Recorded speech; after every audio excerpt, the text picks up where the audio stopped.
오늘 우리에게 주신 하나님의 말씀 함께 나누겠습니다. 예수님께서 만나셨던 수많은 사람들 중에 오늘 두 번째 이야기입니다. 누가복음 5장 17절부터 24절의 말씀입니다. 누가복음 5장 17절부터 24절의 말씀.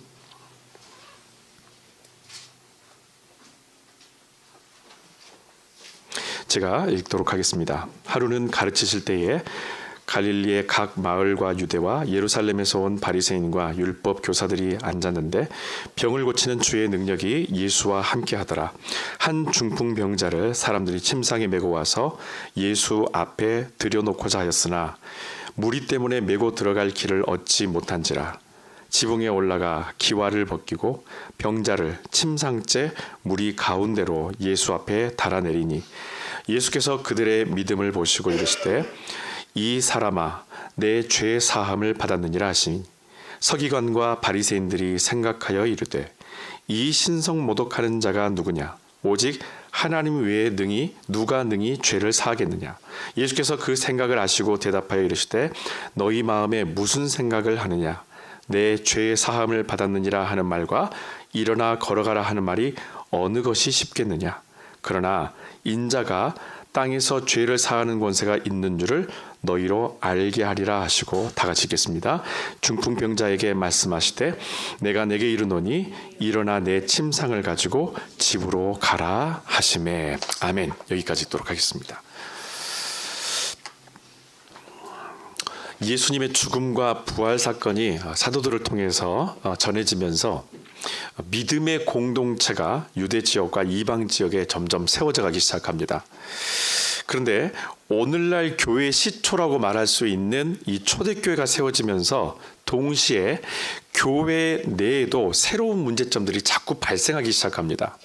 급성장하는, 소위 말하면 부흥하는 교회 안에서 그들이 그 급성장하는 속도에 발맞춰서 또 다른 문제점들이 계속해서 드러났다는 것이죠. 그 중에서도 바울에게 가장 많은 권면의 내용을 받은 교회가 있습니다. 그 교회는 고린도 교회입니다.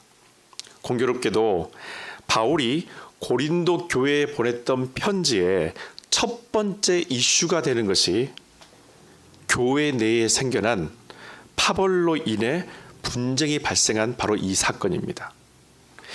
말씀을 한번 보도록 하죠. 고린도전서 1장 12절부터 13절 상반부에 있는 말씀의 내용입니다. 제가 읽도록 하겠습니다.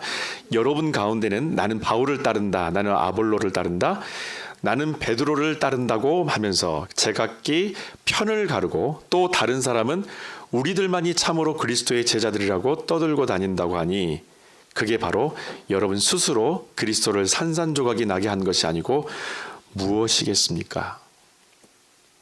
바울이 고린도 교회의 첫 번째 현실, 첫 번째 편지를 쓰면서 그들에게 먼저 그들이 가장 크게 문제 삼고 있는 바로 이슈가 교회 안에 있는 이런저런 파벌이었다라는 거예요. 심지어 자기의 이름도 그 파벌 안에 이미 들어가 있었다라는 것입니다. 본인이 만든 것도 아니고 아볼로가 만든 것도 아니고 게바가 만든 것도 아니고 더더욱이 예수 그리스도께서 교회 안에 파벌을 만들지 않았었음에도 불구하고 사람들은 어떤 특별한 사람, 어떤 특별한 누구에게 자기는 이쪽 편에 서 있다고 말하면서 소위 말하면 교회 안에 이런저런 파벌들이 생겨나기 시작했다라는 것입니다.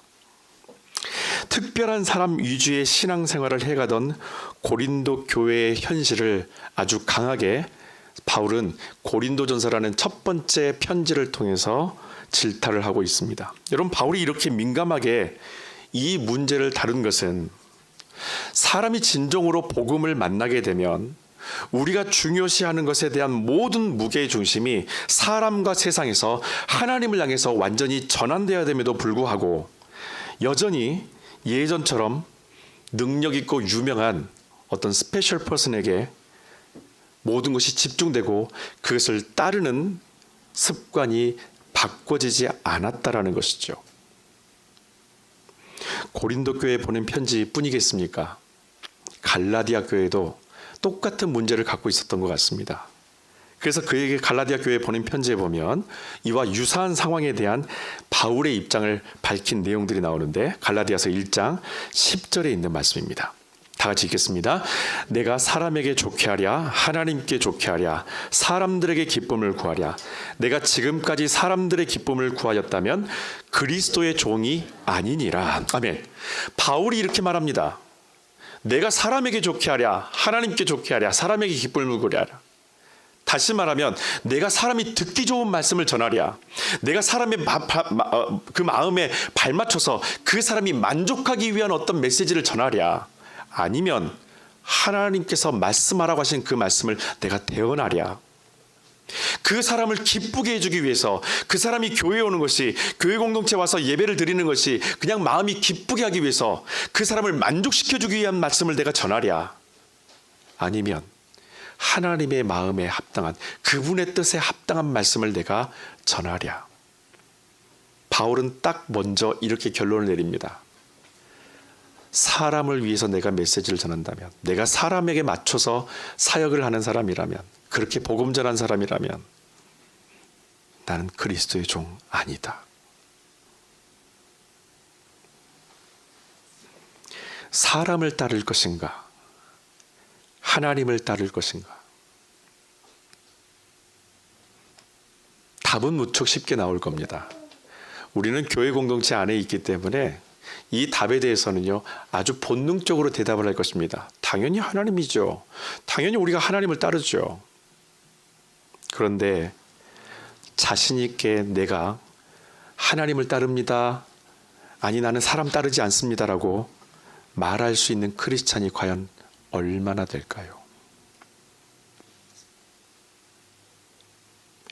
여러분, 중풍병자에게 이 병고침이라는 것이 뭘까요, 여러분?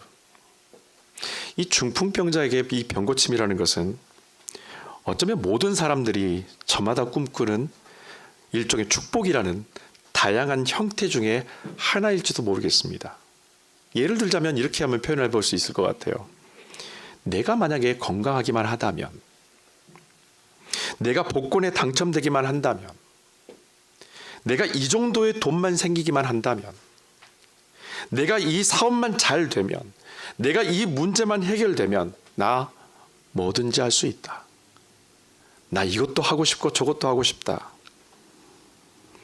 이렇게 여기는 것처럼 이 중풍병자도 불가능한 어떤 가능성에 늘 기대어 살아온 평범한 우리네 사람들 중에 하나의 모습이었을 것입니다. 무엇보다도 자기의 의지대로 지금까지 살아본 적이 없는 이 사람에게도 이 병만 고쳐진다면이라는 소망이 분명히 있었을 거라는 거예요.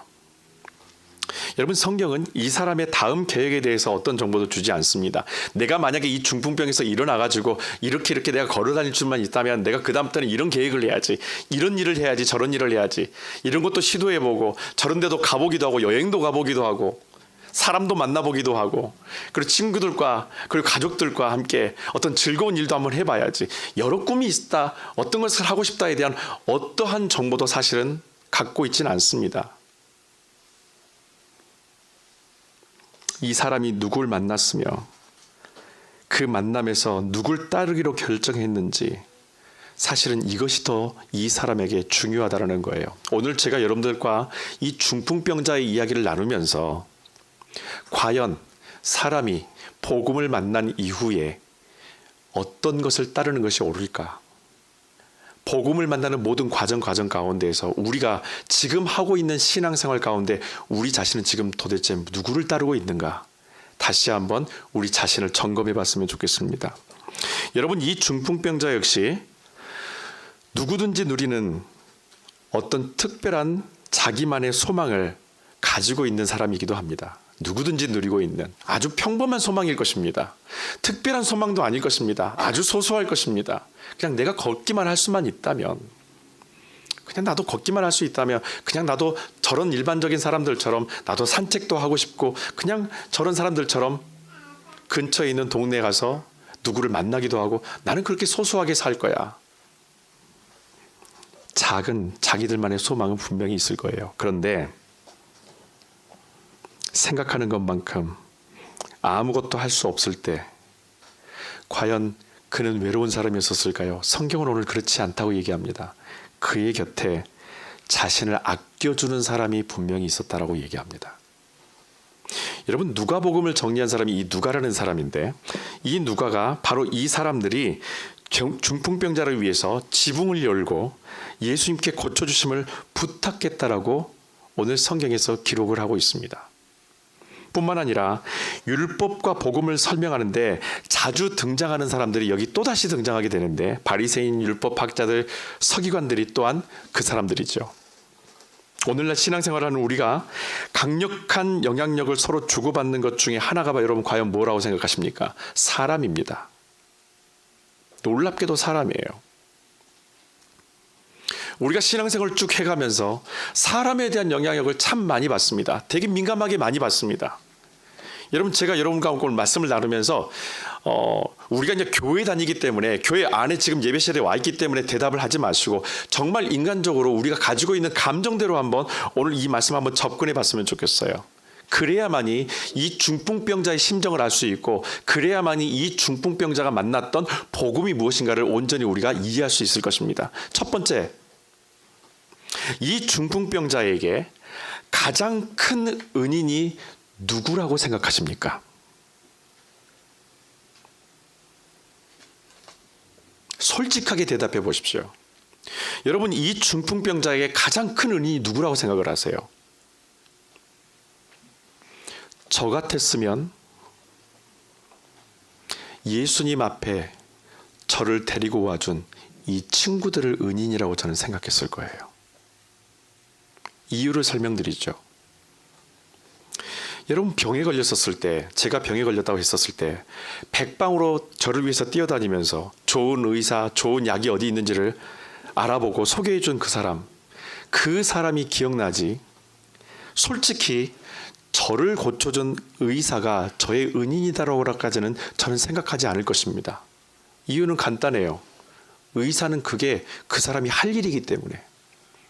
제 머릿속에서의 인식은 의사는 그것 때문에 직업을 갖고 있는 사람이고, 그것이 그 사람에게 있어서 돈벌이가 될 수도 있고, 그 사람의 실력이고, 그 사람이 반드시 해내야 될 마땅한 일이라고 생각하기 때문에 저는 의사가 저에게 있어서 생명의 은이라고까지는 생각하지 않을 것입니다. 오히려 반대로, 조심해, 잘못 건들지 마, 이 수술 실패하지 마, 당신 잘할 수 있습니까? 당신 실력 있는 의사입니까? 오히려 그렇게 의심할 수도 있을 것 같아요. 당연히 그 사람은 치료할 사람이니까. 여러분, 오늘 성경으로 돌아가 볼까요? 당연히 예수 그리스도는 치료할 분이시니까. 우리가 믿는 분은 당연히 우리의 문제를 해결하실 분이니까. 어떻게 보면은 우리가 다른 것을 의지할 수 있는 충분한 여건과 환경이 이미 우리 주변에 너무나 많이 있다는 것입니다. 다시 한번 돌아가 보죠. 이 중풍병자에게 진짜 은인은 과연 누굴까요?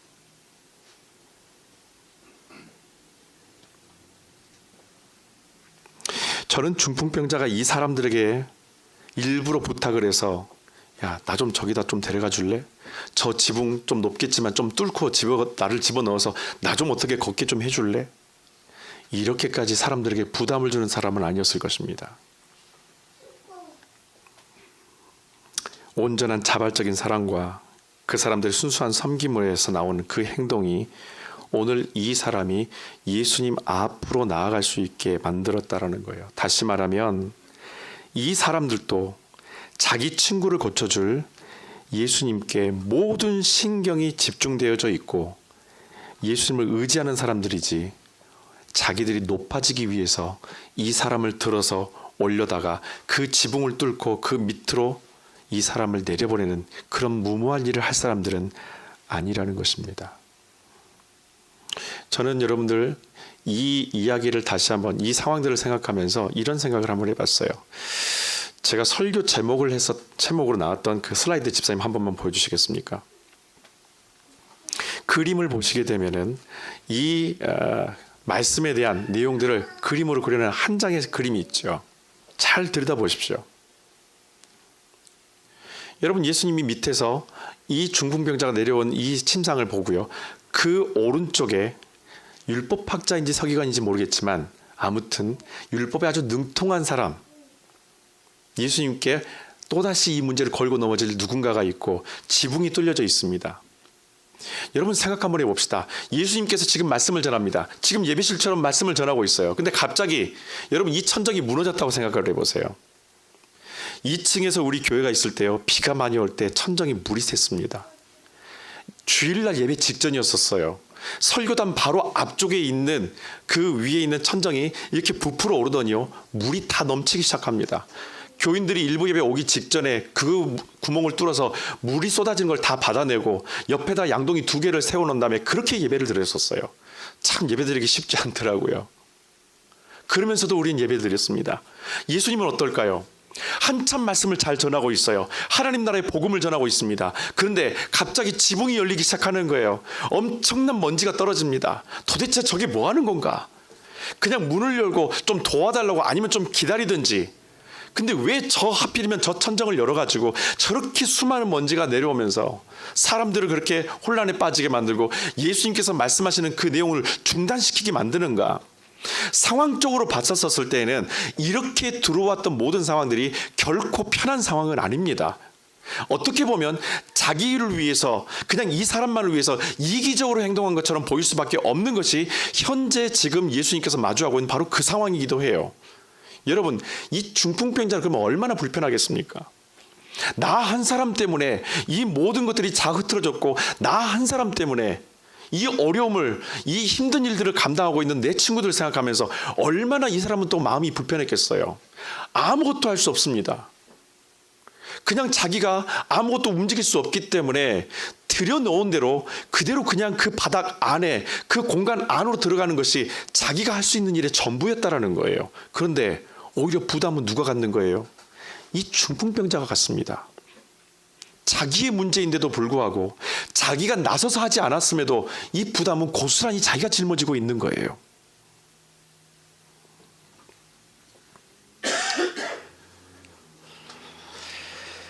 여러분, 교회에서 설교 중에 사람을 의지하지 말라는 메시지 많이 들어보셨을 겁니다. 하나님 의지하십시오. 사람 의지하지 말고 하나님 의지하십시오. 정말 많이 들으셨을 거예요. 여러분, 이 메시지를 왜 많이 주는지 아십니까? 그만큼 이 메시지가 우리 귀에 못이 닳도록 계속해서 신앙생활 가운데 사람을 의지하고 사람 때문에 교회를 다니는 사람들이 너무나 많기 때문이에요. 듣기 싫어요. 교회에서 그만 목사님들이 사람 의지하지 말고 하나님 의지하십시오, 이 말 그만했었으면 좋겠어요. 그런데 반복되는 이유는 여전히 교회 안에 이 문제가 존재하고 있다는 것입니다. 사람 때문에, 누구 때문에 이 교회를, 그 예배를, 공동체를 사람 때문에 오가는 그런 모습이 교회가 가지고 있는 2000년 전의 고민이 지금도 우리 안에 존재하고 있다는 거예요.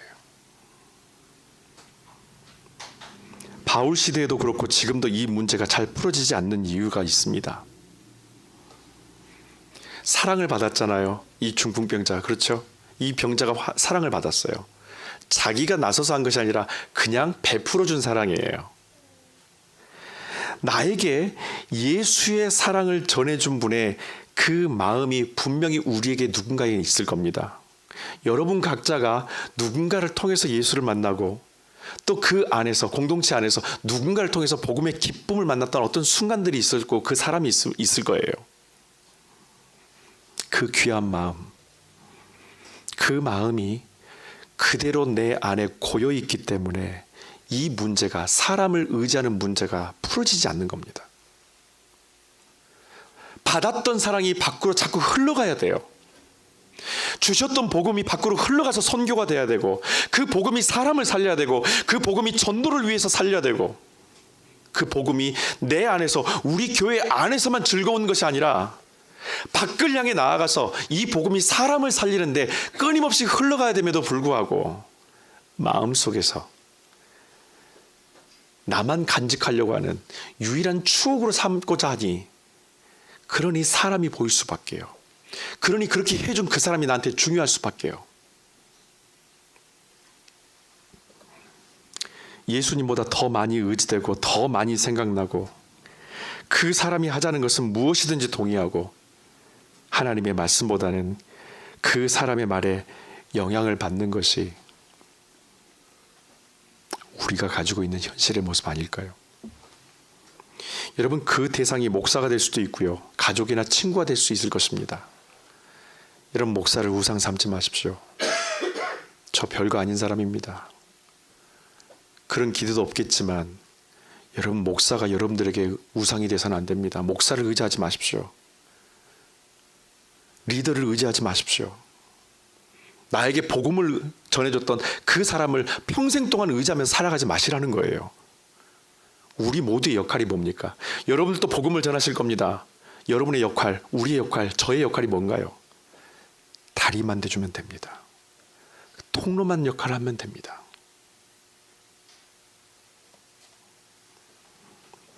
참 묘한 것이 있어요. 제가 설교 노트를 이렇게 정리하는데 제가 이 내용을 꼭 썼어요. 창피한 일이기도 하고 인정하지 않고 싶은데도 불구하고 인정할 수밖에 없는 일이기 때문에 제가 원고에다 한 줄을 썼습니다. 제 안에 그런 묘한 생각이 드는 거예요. 신세를 진 사람도 그렇겠지만 내가 뭔가를 그 사람을 위해서 해줬다라는 마음도 우리에게 은근히 남아있고 혹시 내 안에 기대되고 있는 건 아닐까. 그래서 서운함도 느끼게 되고 그래서 야속하기도 하고, 내가 그렇게 너에게 해줬는데, 내가 당신을 교회로 이끌었는데, 내가 당신에게 복음을 전했었는데, 내가 당신을 위해서 다 희생을 했었는데, 당신이 원하지 않았지만 내가 이렇게 자발적으로 당신을 섬겼는데 그 사랑이 돌아오지 않고 내 자신을 그렇게 섬겼던 나를 온전히 존중하지 않았었을 때 여러분 같으면 어떠시겠어요? 사람 의지하지 말라, 그렇게 말을 많이 하는데도 내면 안에서는 자꾸 갈등이 생깁니다. 여러분, 다시 주저앉아서는 안 돼요. 어떻게 우리가 이 복음으로 일섰는지 분명히 여러분들과 제가 알고 있을 것입니다. 다시 주저앉지 마십시오. 여러분, 이 병자의 치유 장면 가운데서 긴장감이 최고조에 달하는 부분이 있어요. 예수님이 이 사람을 향해서 내 죄 사함을 받았다라고 선포할 때요, 모두 다 놀랍니다. 그 병자도 그렇거니와 그를 데리고 왔었던 친구들도 그렇고 거기 있었던 모든 사람들이 이 말에 너무나 다 놀라는 거예요. 한순간에 다 얼어붙어 버리는 거예요. 분명히 사람을 고치기 위해서 이 사람을 내렸음에도 불구하고 예수님께서 그 순간에 내 죄 사함을 받았다라고 선포하시는 바로 이 순간 모든 사람들이 경직돼 버립니다. 그리고 누구보다도 바리새인과 율법학자들과 서기관들은 이 문제로 인해서 예수님께 발끈하는 거예요. 당신이 뭔데? 당신이 뭔데? 감히 당신이 뭔데 죄사함을 하는가? 사실 무척 당황스러운 사람은 병자일 것입니다. 축하는 받지 못할 망정 치료하심에 대해서 반론을 제기했기 때문에 이 사람은 너무 불편한 거예요. 그냥 나를 치료해 줬으면 끝날 문제를, 죄 사함의 문제를 먼저 선포해 주심으로 인해서 많은 사람이 고민하게 만들고 어떤 사람은 내 이 상황에 대해서 불편함을 느끼게 만들었었을 때 얼마나 당황스럽겠습니까? 여러분, 교회 공동체 안에서도 그런 일이 비일비재할 수 있어요. 나는 아무것도 하지 않았는데 나로 인해서 이슈가 되고 나로 인해서 말거리가 되었었을 때 참 당황스러울 때가 한두 번이 아닐 때가 없었을 것입니다. 분명히 여러분들 존재했을 거예요. 이 사람도 똑같을 겁니다.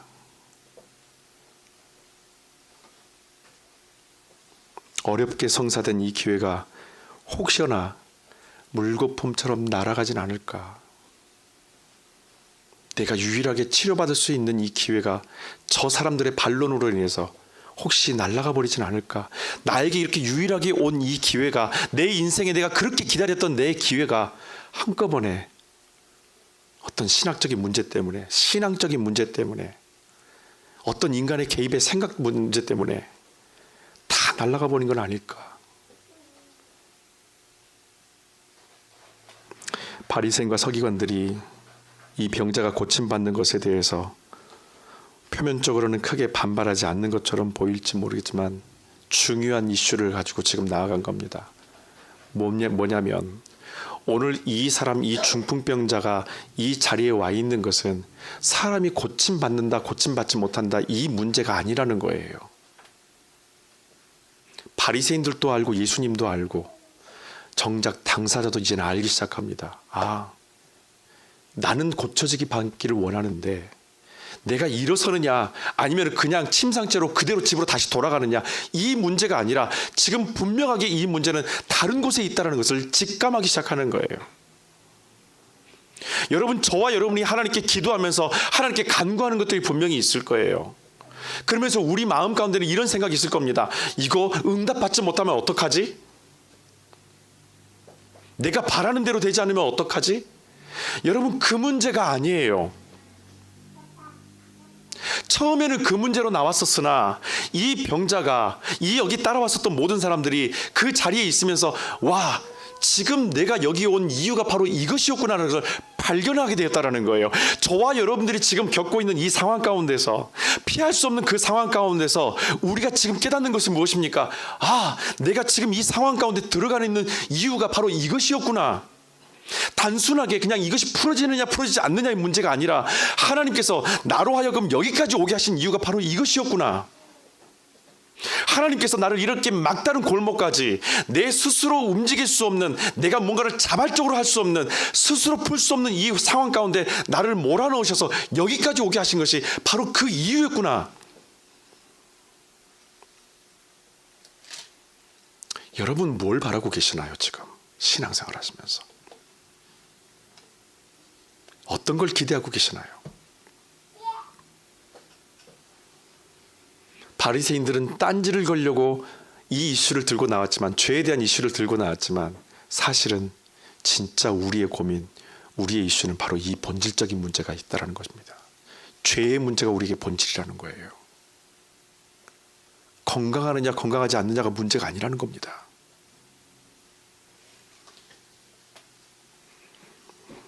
여러분, 여기서 나 말하는 이 바리새인들이 상징하는 것을 저는 한마디로 이렇게 표현하고 싶어요.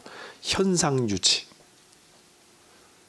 왜 죄에 대해서 네가 당신이 그렇게 얘기를 하는가? 그냥 내버려둬라. 저 사람 그냥 그렇게 누워있는 대로 내버려둬라. 왜 그럴까요? 그 당시만 해도 율법 안에서는 어떠한 질병을 갖고 있든지 그 질병은 죄로 인해서 얻어지는 것이라는 인식이 있어요. 여러분들이 어려움을 겪고 여러분들이 고난 가운데 있는 것이 죄의 문제인가요? 늘상 모든 것을 다 그냥 죄로 여기면서 내가 뭐 죄 지었기 때문에 뭐 잘못했기 때문에 하나님이 나에게 벌 주시는 걸까? 지금 이런 상황이 하나님이 나에게 벌 주시는 걸까?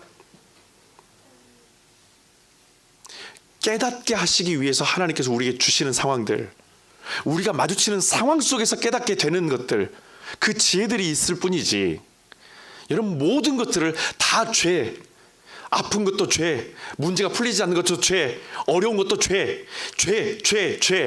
그러니 신앙생활하면서 언제 자유함을 얻습니까? 늘 거기에 짓눌려 있는데. 나쁜 짓을 하는 것만이 죄가 아닙니다.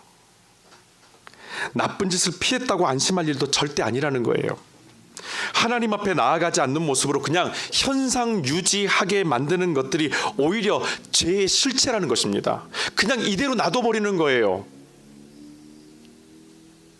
하나님 앞에 예배하러 가지 않도록, 기도하지 않도록, 말씀 보지 않도록, 주 안에서 교제하지 않도록 그냥 이대로 있게 만드는 현상 유지, 내버려 두라는 거예요.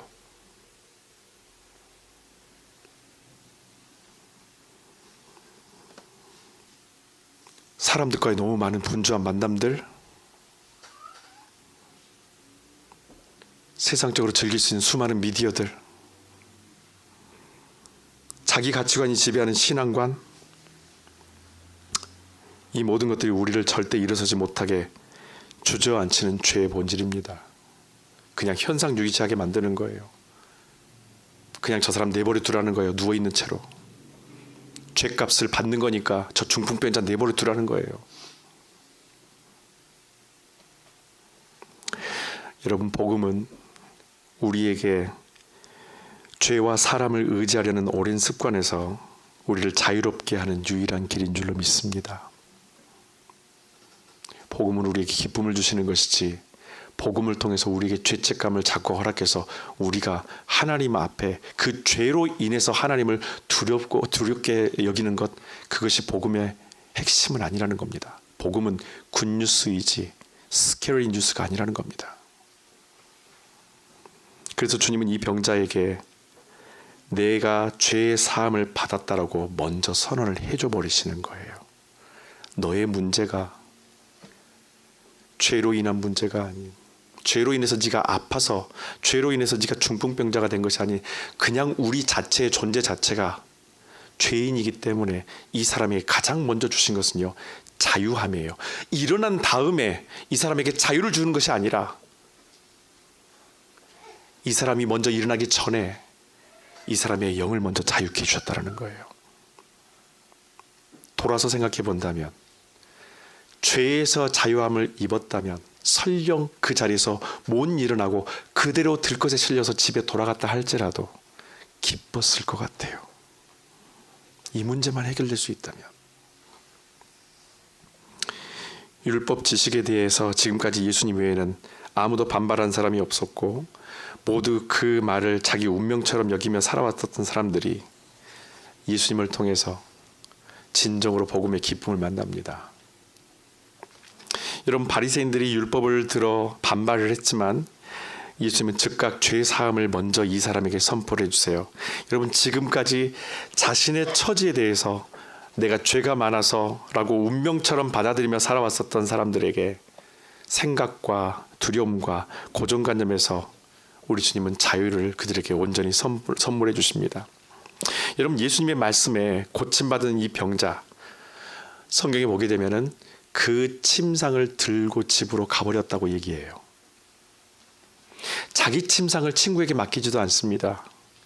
자신이 의지했던 것을 자신의 손으로 거둬갔다라는 거예요. 그리고 그는 실세들에게 휘둘리지 않고 하나님을 찬양해 버립니다. 분명히 이 중풍병자가 두려운 사람이 누구였을까요? 바리새인이 가장 두려웠을 수 있어요. 자기가 치료되고 나서도 저 사람 눈치를 되게 많이 봤을 거예요. 왜?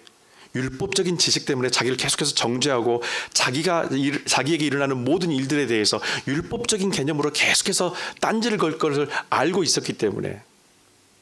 그래서 신앙생활을 할 때에 사람을 의지하는 것이 바로 그 부분이라는 겁니다. 때로는 나에게 은혜 베푼 사람 때문에, 그 사랑의 빛 때문에 그 사람을 위해서 신앙생활을 하는 사람이 있는가 하면, 또 어떤 사람은 교회 안에서 목소리가 큰 사람, 영향력이 있는 사람, 그 사람에게 휘둘려서 신앙생활을 하는 그런 두 종류의 사람이 존재할 수도 있다라는 거예요. 그러나 오늘 예수님께서는 이 사람에게 자유를 주십니다. 사람에게 얽매이지 않는 자유. 정말로 이 사람에게 필요한 것은 무엇인가? 사람에게 얽매이는 것이 아니라 죄에 얽매임에서 자유를 허락하는 거예요. 그러니 이 사람은 찬양할 수밖에. 26절에 보면 그 자리에 있던 모든 사람들이 모두 놀라움과 두려움에 사로잡혔다고 얘기를 합니다. 치료받은 병자의 행동에서 이 사람은 내가 여기 왜 왔을까?